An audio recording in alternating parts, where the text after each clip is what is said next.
Welcome to World of Monsters Cryptozoology. I'm Monster Master Arthur, and today we'll be talking about the MIB.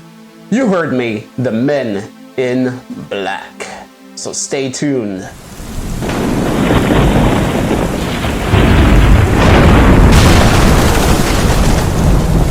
So who or what are the Men in Black, or the Silencers? Well, we'll be looking into the history right now. The Men in Black are strange personnel that appear after someone's had an encounter or a sighting with a UFO or its occupants. These beings tend to show up right after, dressed in black suit overcoat, black dress pants, black shoes, and a white buttoned undershirt with a black tie running down it, and sometimes also with sunglasses. They may show up in unmarked cars, trucks, or even helicopters. They almost always claim to be government agents and have been largely known to harass and threaten the perplexed witnesses. Okay, so at this point you might be wondering, why the Men in Black on World of Monsters? Well, take into account the pasty white skin that often is described when these creatures or beings are encountered, monotone voices and robotic movements. But we'll get deeper into that later, just trust me for now. Jim Keith explains that these creatures have been around for hundreds of years, before known as agents of the devil. But more presently, cases started to show up of the MIB in the 1940s. They peaked in the 1950s and 60s and still continued to show up. Gray Barker really popularized them in 1956 with his book, They Know Too Much About Flying Saucers. And in 1967, John Keel, a journalist and ufologist, coined the term Men in Black in his Mothman Prophecies. Was the government confronted about these strange beings walking around and questioning people? Why, yes, check this out. For at the Pentagon, Colonel George Freeman, a spokesman for Project Blue Book, which was responsible for studies into UFOs, is quoted for saying, "Mysterious men dressed in Air Force uniforms or all in black and bearing impressive credentials from government agencies have been silencing UFO witnesses. We have checked a number of these cases, and these men are not connected to the Air Force in any way. We haven't been able to find out anything about these men. By posing as Air Force officers and government agents, they are committing a federal offense. We would sure like to catch one. Unfortunately, the trail is always too cold by the time we hear about these cases. But we are still trying." Colonel George P. Freeman. So enough talking about the cases. Let's dig deeper and find out what really happened, when and where. And remember, do your own due diligence. Each case will be covered briefly here, but enough information will be provided for you to do your own research. So let's jump right in. Starting at 1947 with Harold Dole, who saw 6 UFOs over Lake Pungent Sound. Nearing the end of the sighting, he even saw one of the UFOs dropping what looked like molten metal into the waters. Quite shortly after this incident, Harold was indeed visited by the MIB and was threatened if he would speak any more about his strange sighting. 1953, one of the most famous cases. Albert Bender, a journalist, received a case file on an alien abduction and went to publish this into an article. But soon enough, he got visited by 3 MIB. He was threatened not to disclose of the information that he had received, and the article was never written. Don't believe me? Well, FBI documents do indeed list Albert's name as a man of interest. May 10th, 1954. A witness and his mother apparently outsmarted the MIB. You see, they saw a strange object outside of the plane, and after the plane had landed, the MIB showed up and started questioning the passengers. The witness and his mother simply stated that they did not see anything and were free to go out on their way, while the rest of the witnesses of the plane continued to get questioned. May 23rd, 1964, Cumbrian, United Kingdom. Solway Firth, mysterious spaceman photo. If that doesn't ring a bell, listen and listen closely. Solway was out on a picnic with his family when his photographer took a photo of his daughter, and his daughter alone. But in the photo, after it was later developed, there appeared to be someone else. A man, a spaceman, a time traveler, who knows? Solway then got visited by 3 strange men in black. They asked Solway to take them out to the site where the photograph was taken. When asked to show their ID, they refused and replied that they served Her Majesty. Once they got to the site, they asked the fireman where he had seen the alien. When he replied that he didn't know what they were talking about, they got a little bit hostile, unfriendly, and left him. They got in their car and drove away quickly, leaving him for a 5-mile hike back to the fire station.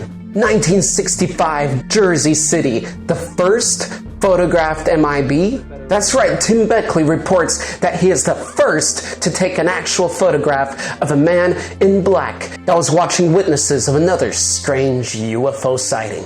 1967, Robert Richardson was driving down the street when he hit a strange black object. He did in fact collect a remnant of that object, a small piece of it. Of course, Robert strongly opposed submitting this evidence to the MIB, but after they threatened his wife, he just couldn't refuse any longer. Now we go to around 1976, one of the strangest of the MIB cases, Dr. Herbert Hopkins.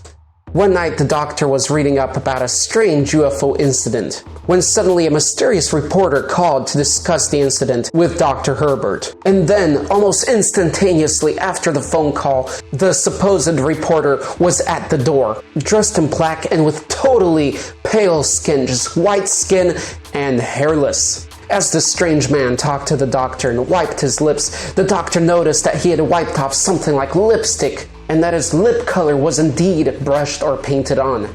His mouth seemed to only be a slit, and his voice was monotone, and his movement was starting to get more and more robotic. Finally, at the end, after all the questioning, he left with saying, "My energy is running low.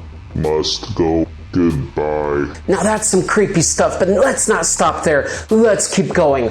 Published 1976, Johnny Sands, a country singer, reports of seeing a cigar-shaped object in the sky. Then being approached by 2 aliens. He couldn't move. They had big eyes, small mouths that were somewhat wrinkly, large wide noses, and something protruding from the sides of their faces. When they talked, they did not move their mouths. No, they were telepathic. Later, after Johnny started sharing more and more of his experience, he was visited by 2 men in black. They were very stiff, and they told him that the aliens had come from Sirius. Then they left, and when Johnny questioned one of the security guards, he said that he had just disappeared. Johnny Sands did indeed pass both the lie detector and voice stress test. 1987, a radio reporter, Danny Gordon, starts to get reports of UFOs. These reports really start to rise as the locals start to see more and more UFOs. Danny himself ventures out to find these strange lights in the sky himself. And did he? Oh yes, he did. But did he photograph them? No, he forgot his camera. But later, he went out again after hearing more reports. Even a school bus full of children and surrounding folk saw these strange lights in the sky. What he saw was a red crafts, red lights, and a white lit object entering that object in the heavens above. He wasn't the only one. He did take photos. And what happened later? Yes, the MIB showed up. They asked for the evidence, and they told Danny not to speak any more of what he had seen. He ignored as they continued to harass him to stop. Today, Danny at least partially blames the MIB for shooting his son at a party. Was it a warning? He took it as so, and he hasn't been speaking of the UFO incident since. Peter M. Roysevich, a PhD professor at around 1987.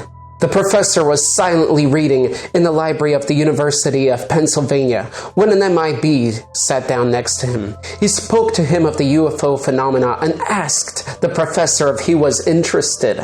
The professor expressed that he was not very interested in the topic, only to be returned by a very, very unhappy man in black, yelling, "Flying saucers are the most important fact of the century, and you are not interested?" The professor calmed him down, and the man in black left, putting his hand on the professor's shoulder, saying, "Go well on your purpose."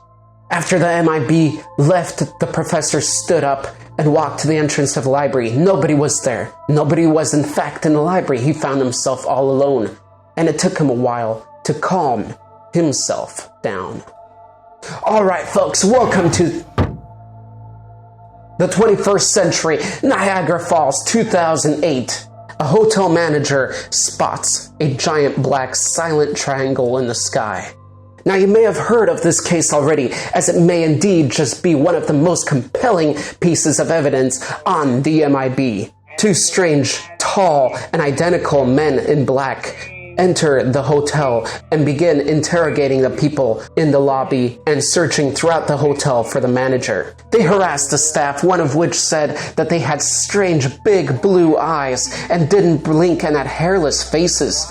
And she even went further to state that she felt like they were reading her mind.